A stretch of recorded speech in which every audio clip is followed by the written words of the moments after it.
Welcome to Penrose Learning, where we make understanding easy. You begin by isolating the problem, power cycle your modem and router for 30 seconds, and watch LED patterns to spot boot errors. Next, plug a laptop directly via Ethernet to remove Wi-Fi variables, because wired success confirms wireless or DHCP issues. Run ping 8, 8, 8, 8, and a quick trace route to observe latency spikes or dropped hops. Once done, record error messages and LED states. These facts guide whether to adjust local settings or contact the ISP. You now dive into configuration. Open network settings and confirm you have a valid IP, correct gateway, and DNS entries. If not, force a DHCP renew to refresh them. Then log into the router to review logs and firmware. Outdated firmware or recent setting changes often explain intermittent failures.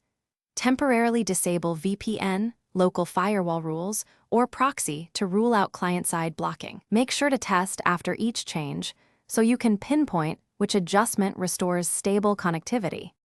You complete repairs by applying the targeted fixes, update router firmware, reset the network stack on affected devices, and if persistent, perform a factory reset with saved configuration notes. After changes, validate stability with repeated speed tests and continuous pings for 10 to 15 minutes to confirm resolution.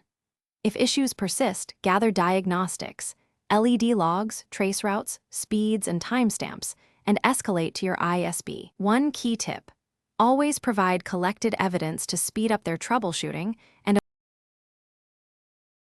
Thanks for watching. If this was helpful, leave a like and consider subscribing. See you next time.